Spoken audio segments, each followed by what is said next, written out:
recording. All right. How have you been? I have been so busy. I think it's safe to say that with nationals almost hitting the 1 week mark, we're all just in awe and we're in a pinch me moment where we're like, it's been anticipated for months and now we're finally going to experience it. Hmm. So just pinch me, like, is this even real? I know, right? So that's definitely how I've been feeling. Sorry. For so many weeks or even months, I was just like, oh, it's so far away. I can relax. But now I'm like, oh my goodness, it's less than 10 days. I need to begin taking things more seriously. And Mhm. let's begin with a fun question. I know you describe yourself as a foodie. So can you tell me more about that? So for me, food has always been part of my life in Hmm. Filipino culture. If you've heard about Filipino parties, they say it's like a whole fiesta and it's as if they're cooking for a village and it's super hospitable and they always want to invite everyone. So growing up there was always just food around me and I got to experience many different cultural and cuisine experiences, which led to me becoming a foodie, where I am a digital content creator and I have my page Explore Your Palette, where I explore my palette around the world or locally. I share recommendations that I've been to while also promoting small businesses to help them. That's amazing. I love how you're using food as a way to connect to not only small businesses, but like other cultures, right? Because I feel like that's such a great entry point for people who maybe they don't know so much about Filipino culture or Indian culture. Just try the food and you can almost taste what it must be like to live in that country, you know? Yes. And a lot of the time, whenever you want to hang out with someone, they're always saying, oh, let's go grab a bite, let's go grab a drink. So, food is definitely Hmm. something that people can connect over. And I think it's pretty universal and a beautiful thing to be able to experience together. Hmm. And now let's just jump right into it. What have you been up to since your crowning? I have been doing a lot of advocacy work with Hmm. my platform, which is Hungry Heroes Canada. As a food security advocate and an educator, I've been hosting monthly initiatives that are related to whatever's happening in the month. So when we got crowned in February, I got right to work. And February, it's known for being the month of love. And so, what I did with my platform with Hungry Heroes is I collaborated with local businesses, reached out and contacted other nonprofit organizations and organizations that relate to my advocacy and see if they wanted to partner. And so, what I essentially did in the end was I created care kits, which had food items and basic care necessities and hygiene products. And they were placed in backpacks with little notes saying, "You are loved. This was packed with love." And it was eventually donated to the women's shelter in downtown Vancouver. What gave So you I've this been doing, idea? Oh, sorry for interrupting you. sorry, could you repeat that, please? What gave you the idea to begin Hunger Heroes Canada?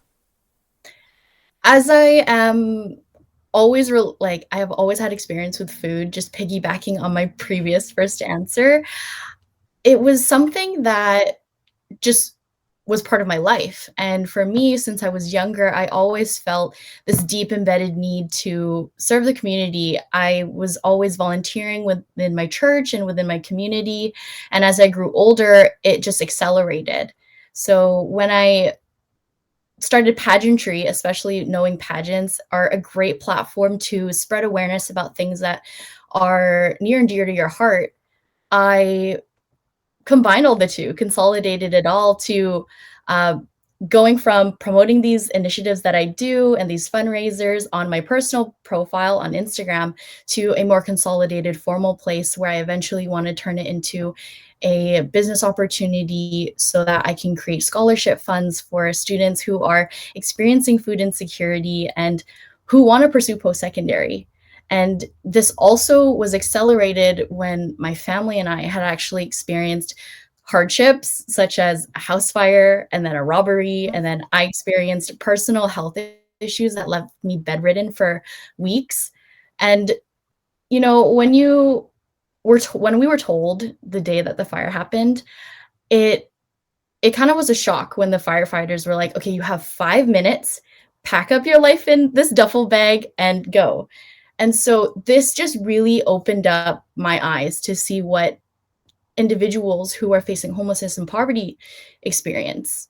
And they live off the clothes off their back. They have whatever they have that's their possessions with them at all times.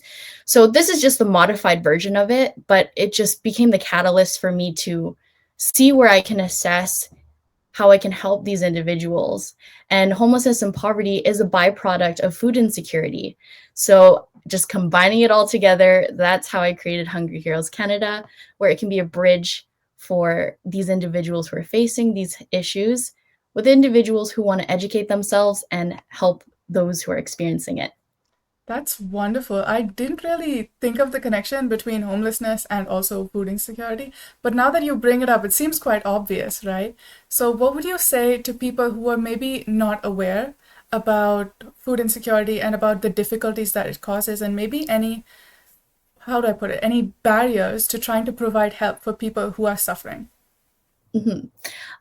I definitely believe that education is the first step to making change, which is why I always promote food security and bring awareness to it, because food insecurity is not just having a lack of food or being hungry, it's also not being able to consistently and sustainably provide nutritional food to your body so that you can live a healthy and active Mhm. life. And I think that's the misconception when it comes to food insecurity, is that a lot of people think, "Oh, I'll just donate to the food bank and that's it." It's a way to help, but it's not a long-term solution.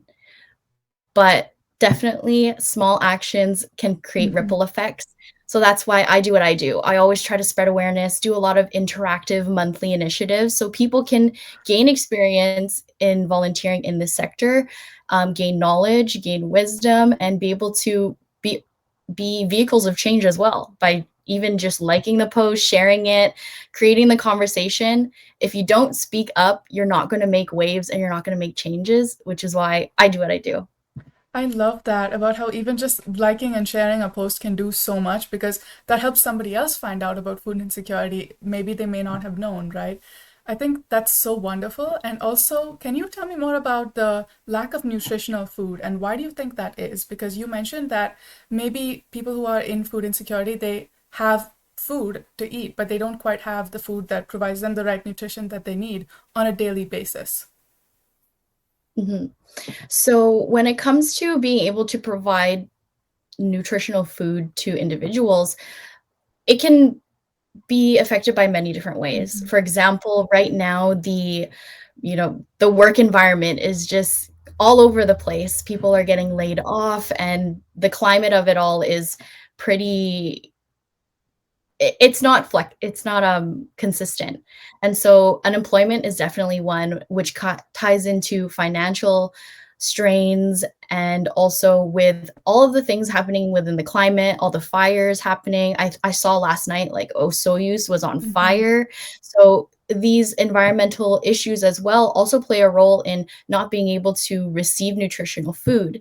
And in places that are more further out, they're also known as food deserts, because a place like Superstore or Walmart or a place where you can get fresh groceries is a lot further. Mhm. And sometimes some individuals who maybe have disabilities to travel around, or they have the inability to travel around and travel far for these food items that are nutritional, it's a barrier for them.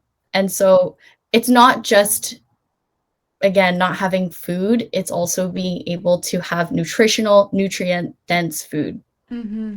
And I'm finding it amazing how you just mentioned that you don't always have access to maybe go to a store nearby that sells the food that you would need.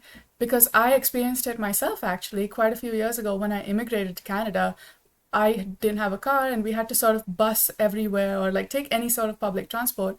And sometimes the places that sold the good food were really, really far away. And especially when it's raining or snowing, it can be really difficult. And even when you bring that food back, sometimes the climate, the conditions, it sort of damages the food on the way. And those are things that people, I feel like they don't think about right away, as well as I was going to say the that fresh food is usually a lot more expensive than something that's non-perishable. So I noticed that donuts and ice cream and stuff, they're super cheap, like surprisingly so. But then if you want to have some apples or some bananas or maybe some kale, those are a lot more expensive. Can you talk more about that? Yes, to highlight that, like, if you wanna compare, for example, the territories, I've seen videos and have learned more about any basic necessity, like, for example, eggs, bread, or vegetables. It's maybe, like, 10 times the price Mm-hmm. of what you would find in, like, Vancouver or where it's easily accessible, and so it also ties into where you're located, and it's unfortunate that a lot of people aren't aware of this, and again, they face these barriers, so I just hope to bring awareness to it and hope Mm-hmm. to spark change and make people realize that, "Oh, I never realized that this resource was readily available for me. I actually know someone who's experiencing something like this, so why don't I pass this on?" Mm-hmm. And let me ask you a little bit of a fun question. If you had the power to make any change regarding food insecurity, what change would you want to make if you could do anything? Oh. It would definitely be to be able to make these nutritional foods or just food in general more easily accessible and not be such a detrimental life choice where people need to think, am I gonna pay for healthier, fresh food or am I gonna pay for rent? Mm-hmm. Am I gonna have a roof over my head or am I gonna have something to feed me?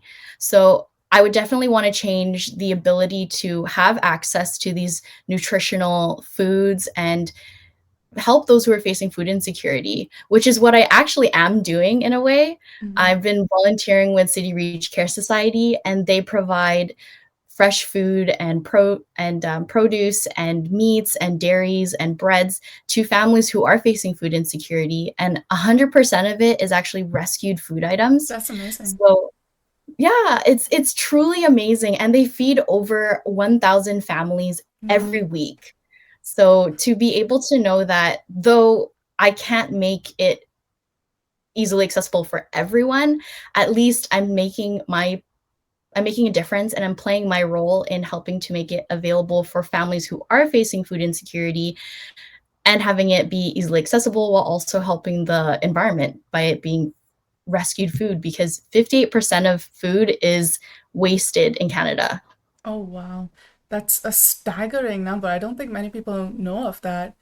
And when you were just talking, I realized something. I'm actually a huge fan about nutrition and healthy eating. And one of the things that always really irritates me is when people keep talking about fad diets. It's like you don't need the latest fad diet to be healthy and to be fit. You can live without it. But at the same time, not many people know the basic building blocks of nutrition and how to read a nutrition label, for example, and what's too much salt or too little salt, and what's good for you and what's bad for you. And it's something that I feel, especially concerning food insecurity, is something not many people notice because you may be buying something every single week, but you don't realize it's actually really bad for you. Mhm. Yes, again, it all comes down to education and something that I've learned and that I've implemented in the past in previous work environments is teaching my coworkers around the country Mm-hmm. how to actually read a nutritional label. And when you talk about fad diets, I totally understand where you're coming from because in pageants, for example, a lot of people will say, "Oh, I'm doing this celery juice diet where I'm drinking just that for a Mm-hmm. week." Um, and again, that just ties into pageantry and nutrition, and I think we need to remove that stigma of Mm-hmm. following these fad diets and actually taking the time to educate ourselves about the building blocks such as, like, carbs, proteins, fats, being able to, understand your macronutrients and your micronutrients, Mm-hmm. while also being sensitive to others as well, because some people might see your results and think, "Oh my gosh, that's gonna help me out." But in reality, their body is completely different from yours, Mm-hmm. and how their body reacts to it, if they follow the same thing, it could be detrimental to them and cause even more health issues than them trying to improve their health. So I definitely think that this is something important that we need to Hmm. spread, and I'm very happy that you brought it up. What makes me really sad to see is sometimes, especially when it comes to the bigger pageants, there will be girls who just drink water and maybe eat like a tiny bit of like can of tuna and a bit of salad every single day. And that's really not healthy for you. You're not fueling your body that way. And what's that's going to end up doing is it's going to destroy your lean muscle mass, which is going to make it even harder to be, oh, spam call, sorry, which is, oh, they totally threw me off. And it's sort of like people don't realize how dangerous these fad diets can be because maybe some Instagram model is talking about how amazing it was and how it worked out for her. But would it work out for you? Because your bodies are completely different. What you do on a day to day basis, your activity, it's all different. So you need to consider what works for you for maybe even at different points in your life, you need to be eating differently, right? And people aren't always cognizant of that. Yes, definitely. That's why it's so important to be sensitive to the things that you see online, especially people with lots of followers, high influence, and to take a second thought. Is this going to be right for me? I Mm-hmm. know that in the moment you want to just jump right into it and you love Exactly. their results, so you want to try it out. And it's someone who you've been following and they have a lot of followers, so you assume that they know what they're saying, but in reality, sometimes they don't. So it's very Mm-hmm. important um, to be able to filter what you read. Mm-hmm. And just before this, you mentioned the stigma around diets and eating, and I wanted to ask you about what do you think about the people who want to maybe reach out to food banks, but there is this stigma against going to a food bank and seeking the help that you need. I know many people feel ashamed that, oh my goodness, I've reached this position in my life where I need a food bank, or what will other people think of me? Mhm. It's it breaks my heart, honestly, Mm-hmm. that there is this stigma that asking for help is a bad thing. I think we need to remove that. And if for those who are listening, if you are at that point where you yourself or you know someone who is facing food insecurity, or they're at that point where they need to get help from food banks, I just implore you to receive the help that you need.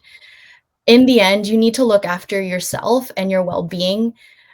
If people are going to say something, that is just a reflection of their narrow mindedness. Mm-hmm. You need to understand that this is what's best for you. This is what is best for your dependents if you have a family. And there's nothing wrong with that. These resources are there to help you, not to make you fearful of them. Mm-hmm. So if you need the help, get it. And for those who have that stigma that, oh, that person is going to the food bank, they're probably going through something. They are going through something. So please have empathy and try to understand that they're going through some hardships like we all do. And sometimes you may not even know that they're going through it. And that's the thing about food insecurity is it can come at different levels. It can be severe where you don't eat for days, or it could be where, oh, I'll eat breakfast, but I don't know if I'll be able to eat for the rest of the day. So understand that we all go through different things. So please have empathy and show compassion. Mm-hmm. That's a really beautiful message because I know that during many points of your life, you may go through periods where maybe you don't have the same amount of food that you would like every single day. Because I know right now, being in university, I can see that around me that there are many people, especially international students, who come here and then they don't have the resources to have the foods that they need, have the books that they even require for school, and it's really very heartbreaking to see that, and especially because it can happen to anyone. It's not that you're exempt from it or I'm exempt from it. It's about where you are in your life, and it's about showing compassion to the people who maybe that's going to be you one day. You don't know that. So why do you want to purposely be rude or be disrespectful to somebody who you don't know what they're dealing with in life? Yes, I totally agree, and this is something that I really want the listeners to rewind back and listen to what you just said, because we all go through different things. And for example, the international students, they're coming from another place in the Mm-hmm. world. So that's hard within itself. And so to face these additional hardships, we need to evaluate our situations and help where we can. Mm-hmm. And how would you say that joining pageantry has changed your platform? Has it changed at all, or has it remained roughly the same? I would say that it has become more refined. At first, I was volunteering with every single thing, but then I saw that my calling was more within food insecurity and the byproducts of it, such as Mm-hmm. homelessness and poverty. And though it has been more refined and I've had more experience and have been able to spread more awareness, cultivate more professional relationships and partnerships and sponsorships for past, current, and future initiatives, I still support other platforms, other advocacies, because if you have that ability to spread awareness, why not help out someone who is trying to make a difference? Because we can't Mm-hmm. move forward if we're just going to stay stagnant in just where we are. We need to think about it holistically. And there are many beauty queens who, or sorry, I want to omit beauty queens because pageantry is not just about beauty. It can be beauty inside. I actually really If you, love the term beauty queen because it's that's what you are, isn't it? If you're somebody who's showing compassion and being a voice where when people need it, aren't is doesn't that make you beautiful?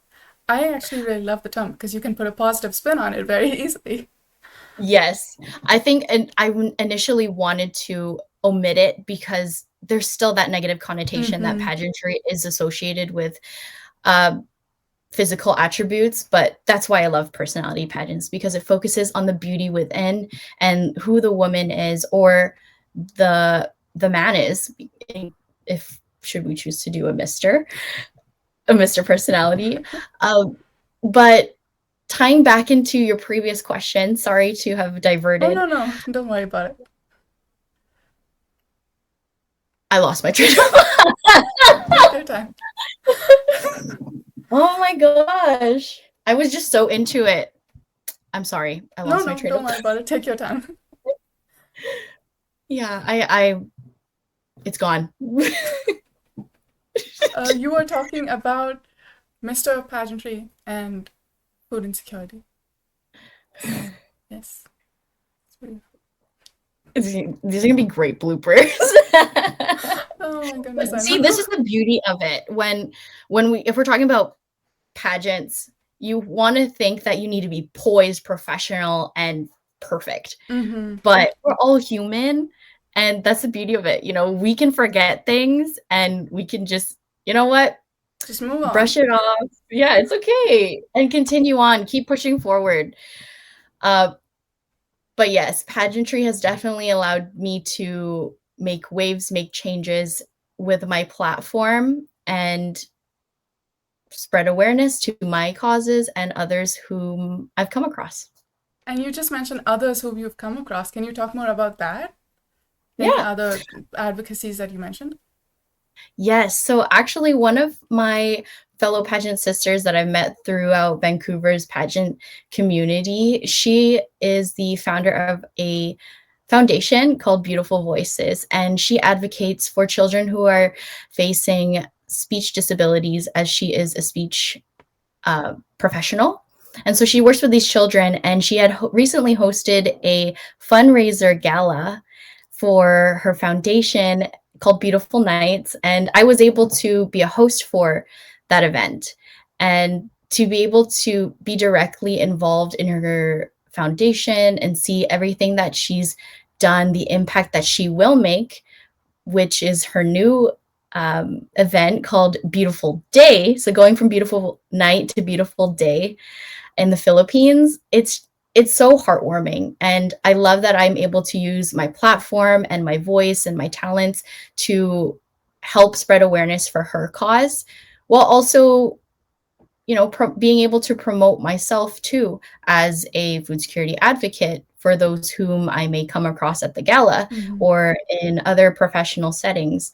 And that's the beauty of things. You need to understand that just because you have one advocacy doesn't mean you can't support others. Mm-hmm. It's queen supporting queens. You got to be a girl's girl, boys Exactly. supporting girls, boys, all of that. It's good to support each other and not just focus on yourself, because if you want to go far, you need to do it together. But if you want to go fast, you can do it alone. But I think in the end, you do want to go farther. Exactly. And I love what you just mentioned about supporting multiple advocacies because usually in pageantry, you kind of have to pick one, at least for the duration of competition, because you don't want to be all over the place and you want to be very directed, right? But that doesn't Mhm. mean that maybe before or after you can pick other advocacies. You absolutely can, which I think is really beautiful because that opens so many doors for sister queens to support each other, to I know like you just mentioned your friend who was doing the fundraiser just now, and I know many other girls who are also doing, I believe recently there was the Conference Queens fundraiser that was done, Mhm. which was amazing.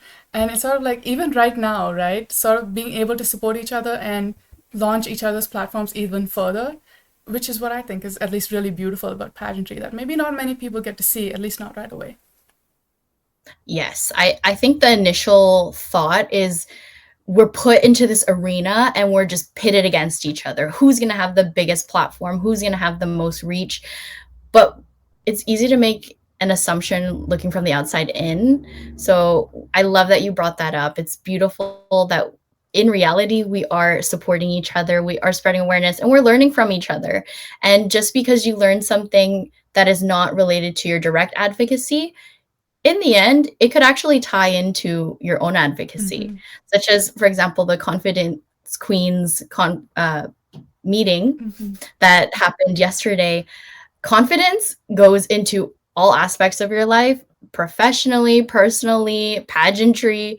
So I think it's just beautiful that we're able Mm-hmm. to find a way to implement each other's advocacies, continue to further support each other, and just launch ourselves into further success. Exactly. And honestly, what I really love is being able to be honest about what you want to achieve and following through with it, right? Because you don't just have to try to maybe reach out to another queen and be like, I know this is your exact advocacy. Let's do something just for your advocacy or just for my advocacy. You don't have to be selfish. You can join together and actually come up with an idea that's even bigger than both of your ideas put together, right? Which I think is an amazing opportunity that's provided through pageantry. And maybe can you talk about other things that people don't see so easily about pageantry, but that you think are really amazing? Oh, I could have like a grocery list of all of the things that I have learned through pageantry. But one of the main things for those who are listening, for example, if you are interested in pageants and you've heard all of these negative things and you want to know what are the pros, you first need to understand that just because you don't have direct experience does not mean you're unqualified. Mm-hmm. You have experiences from past professions, past volunteer opportunities, past relationships, XYZ that are applicable to pageantry. And pageantry has taught me to step up as a leader, whether it be in my workplace, in my community, as an advocate, as a community builder or leader. And it has also allowed me to refine my public speaking abilities because when you are in pageants, you are asked uh, on stage questions, Mm-hmm. media interviews, and just how you present yourself to the judges as well as to sponsors or other organizations that you partner with or come across. So it's definitely have had tangible skills that have been improved, but also personal self-development because you learn more about yourself. You learn who am I as a person? Who am I authentically? Not who my parents think I should be for the judges, not who my friends think I should be or my coach, or who I just assume the judges would want to hear. You learn more about yourself. What are you passionate about? What makes your soul burn for Mm-hmm. to make a change in? What is your advocacy? And that's the beauty of it. It's a whole life-changing self-development journey that is beyond trying to fit a certain mold, a certain height, a certain, criteria. Mm-hmm. Pageants, they have different advocacies. For example, there's Miss Earth, which focuses on earth and climate change and sustainability, and then personality pageants where we focus on who the person is, who is their person, what is their personality, what is their character, what is their advocacy and their platform, and how do they want to change the community. And that's the beauty of pageants as well, is you can find one that suits your needs and things that you want to improve. Mm-hmm. I love that you just mentioned how you don't have to try to be what the judges are looking for, because let's be honest, nobody knows what the judges are looking for. They know it when they see it. Honestly, that's what I've heard everybody say, that when the queen walks into the room, the judges just know that that's her. But you don't know how they know that. What you need to do, at least what I think girls should do, is be unabashedly themselves and just go out there and show who they are, what they support, what they're passionate about, and then let the judges decide. Because let's be honest, the odds are stacked against you. You're most likely not going to win because there are tens of girls competing in each pageant, right? So you need to figure out what's something that you can take away, even if you don't make it out with the crown. What is a reason that you're competing here today? And why do you want to win? Like, if you just want to win for the sake of the crown, that's very materialistic, isn't it? You have to think further. You have to think beyond. What will I do with the crown? What will I do without the crown? And that's something that, at least personally for me, I found it helped me look deeper into who I am, because I realized, what do I actually want out of this experience and how can I get that? Mhm. Yes, definitely. I want to emphasize, just come as you are to the judges. Don't try to manipulate yourself or try to act like previous title Mm-hmm. holders, because in pageantry, you want to have forward momentum. And if you're just going to be a copy and paste of the previous one, where's the improvement in that? Where's the forward momentum? And where's the change? So, yes, definitely come as you are. And if if the judges feel as though it is not your time, I want to just talk about my favorite quote, which is, "You are always being guided, even if it doesn't feel like it. Therefore, remember that rejection is only redirection and divine protection." Mm-hmm. So just That's because it beautiful. is no, it doesn't mean, it just means not now. And Mm-hmm. maybe you're just destined for something bigger and greater. So always remember that though this may seem like a failure, failure is not a fiend, it's not evil, it's your friend. It's just a stepping stone to success and to prepare you for what other greater things are to come, and when your time is right and when the time is now for you. Mm-hmm, exactly. And you don't really know where God is directing you. You don't know what's in store for you. All you can do is try your level best right now. And if you fail, so what? Everybody fails from now and again. It's not a bad thing. I actually like to think of quotes by sports players. They will always talk about how they missed more baskets than they made, and they learned from each mistake, right? And I would think it's actually a medal of honor, each failure that you have, so long as you grow from it. You shouldn't have this limiting mindset that, oh, I failed, so that means I'm no good. Sure, maybe you were no good then, but you can be so much better now. Because a failure is pointing out a place where you can grow, where you can be better and continually evolve. That's what I think is amazing about it. Yes, definitely. Like what you said with sports quotes, you miss 100% of the shots you never take. Mm-hmm. So why not take it? And if you Exactly. fail in the process, that's okay, because you're only just building your character, you're building who you are as a person. And when the time comes again, you're going to be ready, you're going to be prepared. So don't block your blessings because of fear. Exactly. Take it full on, go at it with a hunger to discover what is on the other side. I love that. Not a hunger to win, but a hunger to discover more and discover about yourself. Yes, and the beauty about winning is you get to define what a win is. Mm-hmm. If, for example, beyond just, oh yeah, I won the crown, that's like a obvious win. But another win could be, I finally learned how to walk in 3-inch heels instead of 1-inch heels. Mm-hmm. Like that's a win. I finally learned how to answer and articulate a proper answer for interview questions. I learned how to create professional relationships to help with my advocacy.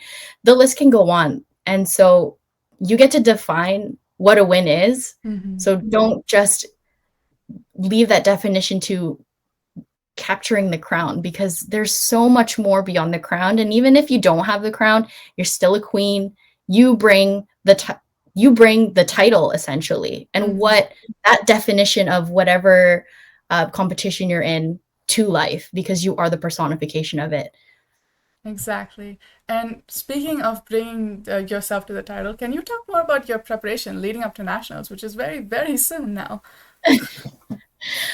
It has been. Definitely a journey because as what I love to do is when I'm preparing, I love to look back at all that I've done to be able to look forward to what is to Mm-hmm. come. Because what is written in my past has just written my endurance for the future. And in preparation, I've been getting more involved in the community, not just for the sake of saying, like, oh, I did this and that, XYZ, but because it's something I'm passionate about. And for Miss Personality Canada, she is someone who is involved in the community. She is not just up there on a pedestal, waving from above, saying, kindness, compassion, World peace, love that's a common one. everyone.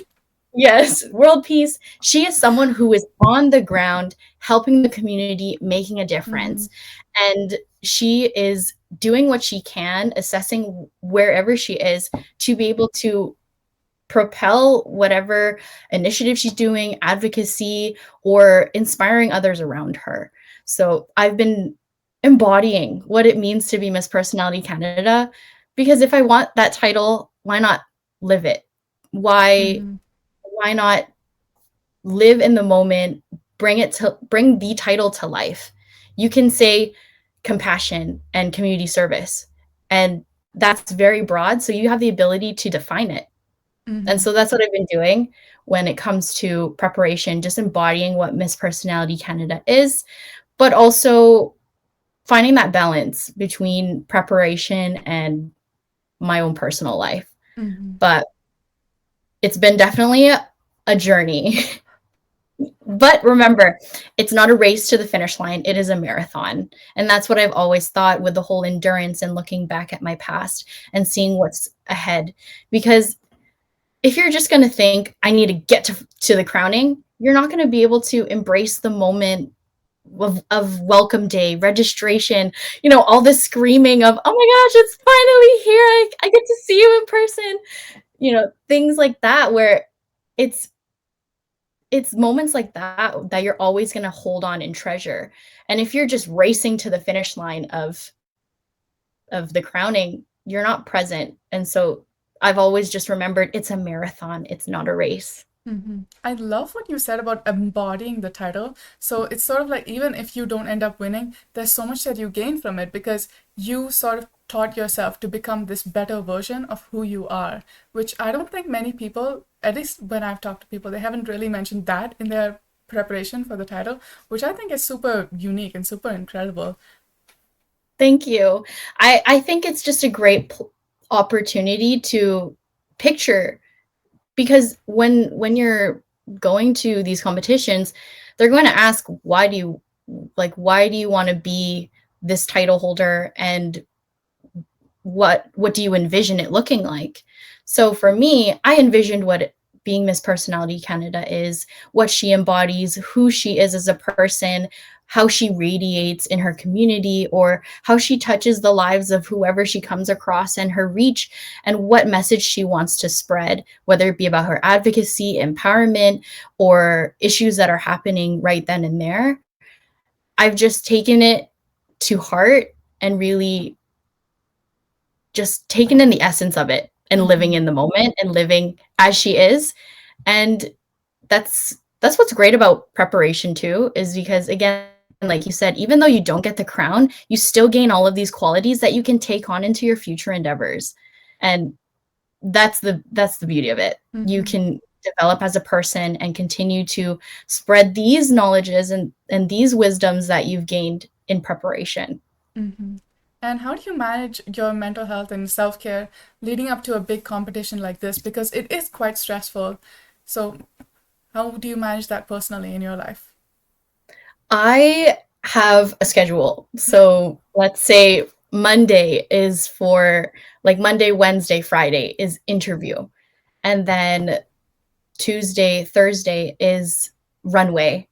Or actually, rather, it's probably Monday to Friday because I don't know if you've seen my Instagram stories. I'm always just on the gym grass and like doing my twirls and twists, practicing my runway. So it's just making a schedule so that okay, this day's coming up. How can I mentally prepare for interview? How can I mentally prepare for talking about my platform? How can I continue to build my platform, what are the days that I'm going to post about certain things. So making sure that you're organized and you have a schedule has definitely helped me to find that work life pageantry balance. Um, if you want to say work life pageantry balance. And but with pageants and, for example, Miss Personality Canada, what the title encompasses already seeps into my personal life. For example, even before pageantry, I was already volunteering, and in my spare time, I volunteer and help with my advocacy. So though there is a separation in finding certain days and certain time blocks to do certain things for prep, it still is ingrained in my personal Mhm. life. But that's great when you find the right organization. That's wonderful. And do you have any closing thoughts before we end the interview?